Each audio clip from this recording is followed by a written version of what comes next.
Hello, ladies and gentlemen, you're watching NDTV. The Supreme Court today very briefly addressed the allegations of judicial overreach during a hearing concerning recent violence in West Bengal. Now, lawyer Vishnu Shankar Jain had filed a plea seeking the deployment of paramilitary forces and the establishment of a panel of retired judges to investigate the violence following protests against the Waqf Act in West Bengal. He had also requested a report on displacement of Hindus in Murshidabad district. Justice B.R. Gavai, poised to become the next Chief Justice of India, responded to the plea by expressing the court's hesitation to intervene in executive matters. He said, and I quote, "As it is, we are alleged to be intruding on parliamentary and executive functions." This is a statement highlighting the judiciary's awareness of maintaining the separation of powers amongst the branches of government. Now, the debate around judiciary and the government and the separation of powers has escalated about the Supreme Court insisting on hearing out petitioners seeking the stalling of Waqf law, and also on the top court setting up deadlines for governors and president, following the hearing around what Tamil Nadu Governor R.N. Ravi did.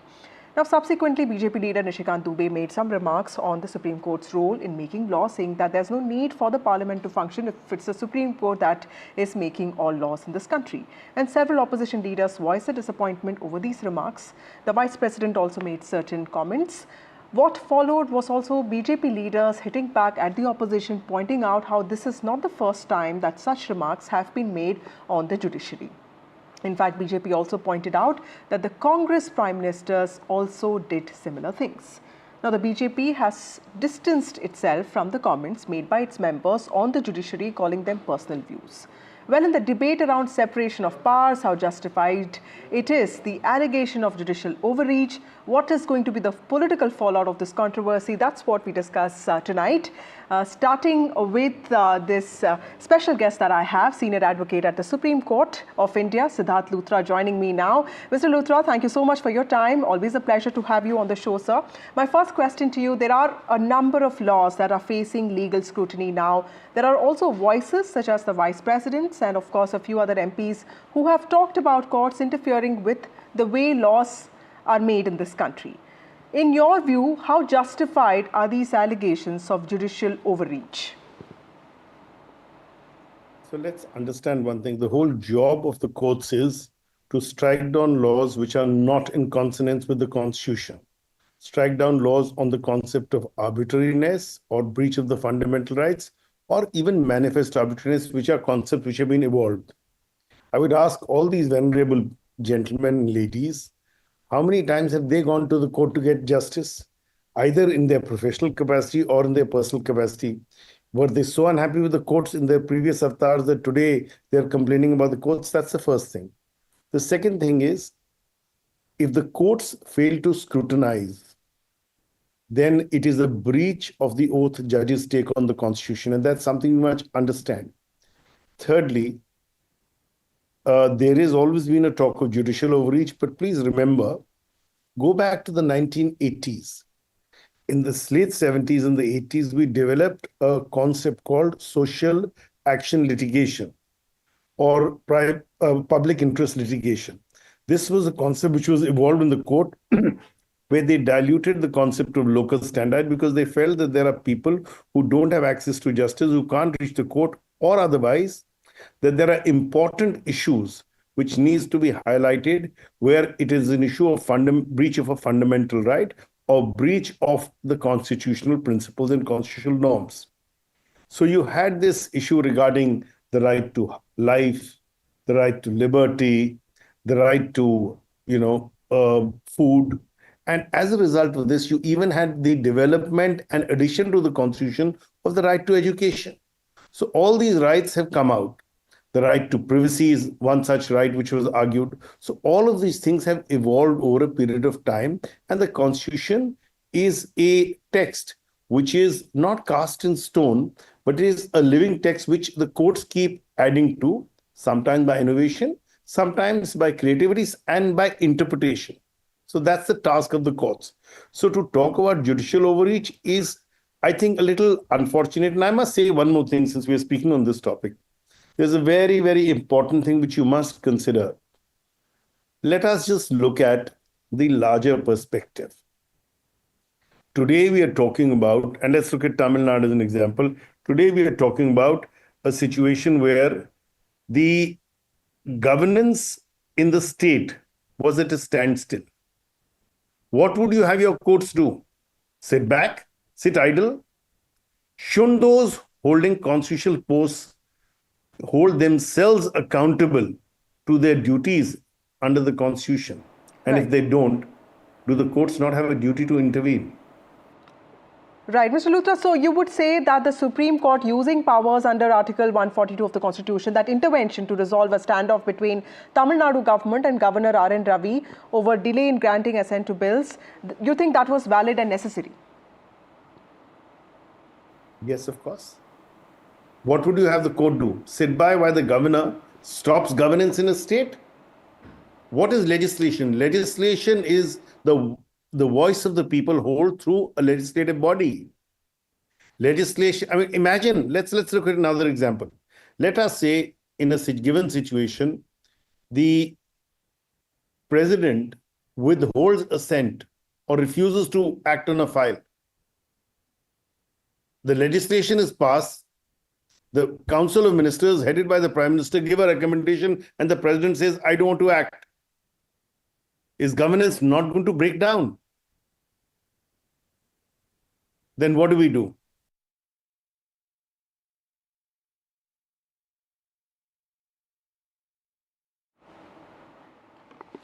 Right. So, Mr. Luthra, so when the Vice President calls the judiciary a super parliament, or Article 142 a nuclear missile against democratic forces, or an MP names a CGI, how do you look at the use of language here? Should elected representatives be far more restrained in their public comments? Also those who are holding constitutional posts. And what is this crossing of the red line or the Lakshman Rekha that we usually have when we talk about judges? What does that mean for Indian judiciary?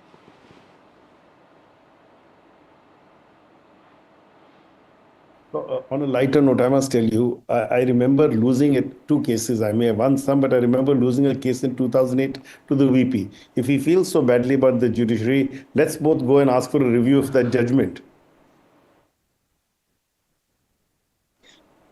Now, the other thing which we must understand on a more serious note is, and I say this to all, I mean, even there was a parliamentarian who was speaking very aggressively about the courts and recently about the Honorable Chief Justice in terms which his own party has said are distasteful. With due regard to the gentleman, I think one should list how many times has the gentleman successfully approached the courts. And that's something we need to ask. It's all very well when you're in a position of governance and you don't like certain decisions. But when you're down and out, when you're not in power, where do you go for justice? Where do you attack the government of the day? You attack the government challenging their policies by instituting public interest litigations. I mean, one of the most classic litigations which led to, this whole issue of NRC and Assam is by none other than a man called Sarbanand Sonowal. Perhaps you heard the name. Yes. So now let's understand what we are dealing with. It's only when the shoe pinches that we complain. But the point is, we must realize there are 3 limbs of government. So, sir, when it actually comes to public opinion about the judiciary, do you think it has changed in the last few years? And I could be wrong about this, but there are several questions that are being asked on accountability, undoubtedly with the recent case that we saw with the cash that was seized at a judge's house, but also questions about how certain matters get more attention from judges than some, which are also very important. How much of that is really politically driven, and how can judiciary keep itself above these accusations? So I would say there is an attempt to bring in transparency by putting all the resolutions of the collegium on the Supreme Court website, which I'm not very happy as a professional and as an individual, because if you don't make it as a judge or you make it as a judge, it's all very well. But if you don't make it, it can tar your reputation for no reason. You may not make it for various considerations, for various reasons, maybe for the political side you chosen at a time. Secondly, the judiciary, by its very nature, I mean, whatever they decide, please remember, is an open court. The arguments are heard in open court, decisions come in open court. Merely because one side or the other is slamming the other on social media doesn't make it a bad decision. Somebody's going to win, somebody's going to lose. Everybody, both sides can't win. And more often than not, we have the losing side complaining about how the judiciary has acted. And it makes no difference which side of the spectrum. Thirdly, which I must tell you, which is the most important thing, one of the chronic problems that we are facing, and this is uh, gone on for a while, and on recent times it is become aggravated, especially after the NGAC judgment. Nominations of judges, names of judges, proposed judges are given, and government is not clearing them as they should or as fast as they should. Yes, government has a view. Earlier, the point was if the government sent it back once, the second time they sent it, and if the court sent it back, the government would accept it and appoint the person as a judge. All right, today the government wants to delay or sit on certain files or believes that they require more scrutiny. But the issue really is you didn't succeed in NGAC. Perhaps NGAC of some form or the other would have been a way forward or a different way. And why not? Change is the only constant, after all. However, let's keep one thing in mind, and this is most crucial. We need a system where we have adequate means, 100% judges fulfilled in each court. The Delhi High Court today has 40%. Is that fair to the citizen? And you expect people to deliver, and then people complain about vacations, lawyers and judges. But remember, judges are dealing with 100 files a day. And the 100 files a day means they have to work 6 to 8 hours at home before they can deliver justice for 6 hours. So it's a 15, 16-hour day, which judges are doing. Some of us lawyers also do the 14, 15-hour day. So, sir, is there any scope for parliamentary oversight regarding the functioning of judiciary, and would that even be appropriate in the context of Indian democracy? So the question is really, our judiciary has over a point of time taken upon itself the power to appoint judges. And that is what Parliament is disagreeing with. I think at some point of time, we had a point of time when the government used to decide who would be judges. And let me tell you, we produced judges like the late H.R. Khanna, who stood as a single man, single individual against the government of the day and lost his chief justiceship. It's not that we've not produced metal even then. We produce wonderful judges thereafter. But having said that, the point is, there is a question being raised on the collegium system and how appointments are happening. So I think the NGAC was an attempt, a little ham-handed perhaps, and that's why it got struck down. But according to me, every institution has to evolve. The judiciary has evolved till a certain point. There's always scope for more evolution and change. And as I said, it is important for us to grow both as institutions and as professionals. Today, the transparencies that you see by putting on the website and the video conferencing where any litigant can anywhere in the country see whether the lawyers are appearing, what are the arguments, what is happening, has led to a level of transparency. So transparency is very important. Of course, even as governance, even with the government, political government, some decisions have to be for various reasons of state will have to be kept under wraps. And similar is the case with the judiciary at times. But adjudication has to be transparent, which it is. And it is getting more and more transparent. But let me tell you, we are reaching a breakdown if we don't have judges being appointed. My view, we should give the names in advance. We should send recommendations in advance. We cannot wait for 2 years for judges to be appointed. The citizen is aggrieved by this delay. That's a very important point, that judges have to be appointed, and that standoff needs to be resolved. Also, Mr. Luthra, there was a time when we witnessed the government's repeated public criticism of the collegium system, and on grounds that it was opaque. There's also now this constant ping-pong battle between the collegium and the government about the names, over names that are being recommended, which you also talked about. Do you see this friction between the court, between the judiciary and the government escalating, and what is going to be the fallout of this? Explain to us how this is going to impact the common citizen there in India.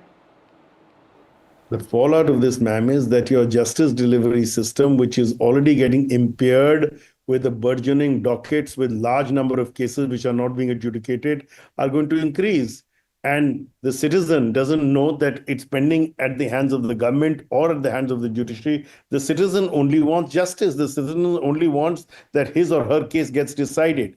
And if his or her case doesn't get decided, you rightly said, some are treated as more important, some are not. Now, when you have a docket of 100 and you have 6 working or 8 working hours in court in a day, you imagine the number of minutes per case. And some of these are very voluminous. So how does the judge balance? In that balancing, some people are going to feel short-shifted. Thank you so much, Mr. Luthra, for joining us on NDTV, and with that very important statement that the Constitution is a living document that courts keep adding to. Also joining us now is Neerja Chaudhary, who's a senior journalist and an author. We have Bhavya Narasimhamurthy, spokesperson of the Congress Party. We have Desh Ratan Nigam, advocate Supreme Court. Thank you all of you for joining me on this broadcast. Neerja, ma'am, to you first. What is the political fallout of this controversy? Do you see this taking the shape of the reservation debate? Because the Congress is also looking at this from the prism of the Constitution. You attack the judiciary means you're attacking that one thing that is saving the Constitution. That's what they say. But the BJP is saying that it's not just the BJP leaders, but also the Congress that has often talked ill of judiciary. In fact, the party has distanced itself from whatever a certain MP said. Look, to answer your last question first, whether the Congress has had it's not doodh ka dhula hua. We all know that. We know what things happened during the emergency, subsequent years that the Congress was in power. Absolutely, that there was pressure on the judiciary. There's no denying that. But that does not mean that the BJP today justifies this, or that doesn't mean that the Congress doesn't, have a change of heart today and plays its role as the opposition. But as far as the controversy goes, for Nishikant Dubey, third-time MP, senior MP, to say what he has said, and the party, it's a very curious episode. Senior member of parliament and others who've spoken about the judiciary and the Chief Justice personally, talking about him creating civil war, talking about him, what he's doing leading to a religious war in the country. Those are very serious charges. The BJP has the right, the BJP MPs have the right to say, is the judiciary going in for an overreach? Absolutely justified. That debate has been held in the past many, many times. Right. But to make that kind of an allegations for the Chief Justice of India, who's taken an oath on the Constitution, many in the country are stunned by this. And for a party like the BJP, of course, officially it's distanced itself. Mr. J.P. Nadda said, we have nothing to do with it. But it's supposed to be a disciplined party that doesn't waste time in taking action against those who disagree with its official policy. So This is a very curious incident that is playing out. Okay. And I think just to end, it's all right to criticize, but our democracy depends on certain maryadas being upheld. Okay. And maryada is not just polite language. Maryada is checks and balances and respect of each other's positions and roles. Mr. Nigam, is the red line being crossed? Bhavya, I'll come to you, but Mr. Nigam, do you think that the red line is being crossed here, and is that something that is causing a lot of disrespect and pain to people who have respected the country, respected judiciary of the country, or do you think it's okay demanding accountability? Of course, the use of language is questionable here, but do you think it's okay to demand accountability and not really be seen as someone who's questioning the judiciary? Vasudha, in order to understand your question, for your viewers also, we must understand what is our Constitution. If you look at the starting phrase of the Constitution, we the people of India, which clearly signifies that the Constitution derives its authority from the people of India, emphasizing their sovereignty. The people of this country are sovereign. So the entire authority is derived from the people of this country. And that will of the people has to prevail because it is a parliamentary democracy. Elections take place. The interpretation of the Constitution or the laws made by the Parliament depends on the judiciary. That is where the adjudication takes place. The entire controversy started not because the governor's role was discussed. It's because when the matter of the president's veto power was not before the Supreme Court, they made a comment on it, which in legal language is obiter dicta, which means it does not have a force of law because it is considered as a passing reference, because that subject matter was not before the court. So to make that worsen the whole situation, I think the bench was clearly aware the constitutional questions involve 5 judges. Okay. Minimum of 5 judges. This was a 2-judge bench which made a passing reference, which created the entire controversy, which actually challenged the Parliament's powers, which is what I think everybody is talking about today. This is irrespective about Congress, Communist Party or BJP. This is a constitutional position. Even in Navam Rabia's case, since I am a lawyer, Navam Rabia's case, a similar question had arisen. The Supreme Court, that was a 5-judges constitution bench, they refrained from laying down a timeline for the president to give assent. So, but Mr. Luthra, you just heard Mr. Nigam, you heard Mr. Luthra also just talk about how it's the job of the courts to also intervene when there is a standoff between a state government and people, because people continue to suffer. In Tamil Nadu, almost 12 bills were, stalled by the governor, and it really warranted a certain intervention by the court, is what a lot of people feel. Bhavya, to you now, how is the Congress Party going to defend its position on the judiciary, because there have been excesses during the emergency period, something that Neerja ma'am also pointed out. How are you going to defend that then? So just like BJP uses emergency as the only arrow in his quiver every time they attack constitution, when it was emergency, yes, after which Congress has come out and apologized in front of the whole country, issued a statement that it was wrong. So I honestly believe it was wrong back then, and even today it is wrong. That does not give BJP or any party for that matter to insult our constitution or, misuse the same or make such statements, irresponsible statements. Nishikant Dubey, he holds a constitutional position, but without the basic knowledge of constitution.